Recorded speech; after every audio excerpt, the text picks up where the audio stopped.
Oui, merci beaucoup, Monsieur le Président.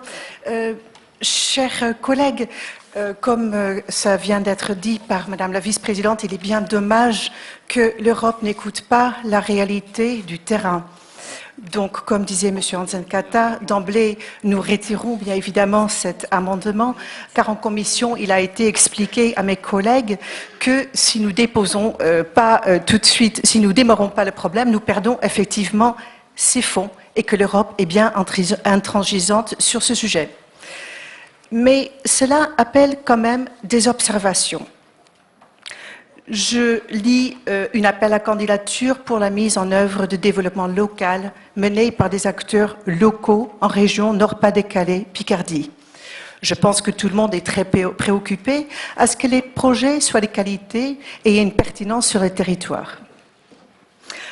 Nous avons repéré dans les textes, quand on les lit, dans les principes généraux de l'appel à candidature, sur la page 7 par exemple, qu'on souhaite stimuler les projets locaux structurants qui entrent dans un cadre d'une stratégie territoriale de développement durable. Cela prend du temps. Nous lisons également qu'il est demandé de la concertation de l'ensemble des acteurs des filières de la pêche et de l'aquaculture. C'est lourd, ça prend du temps. Il y a aussi, sur la page 11, une demande que des synergies soient recherchées entre les différents outils européens d'approche territoriale et d'élargir la demande de DLAL aux autres fonds, notamment les fonds FEDER, FEADER et FSE. C'est des procédures extrêmement complexes.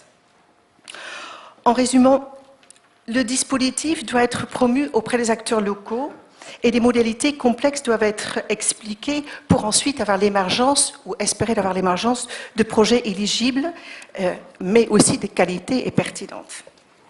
Alors, vous comprenez, Monsieur le Président, que le vote aujourd'hui, le 28 janvier 2016, ampute déjà un mois sur le calendrier prévisionnel qui est déjà très serré.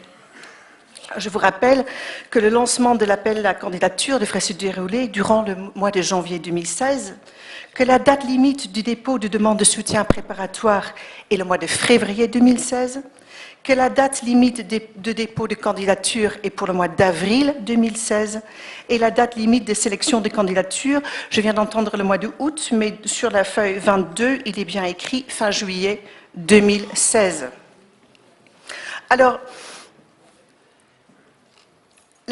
mes collègues m'ont reporté également que dans leur commission ce matin, on les a expliqué que certains organismes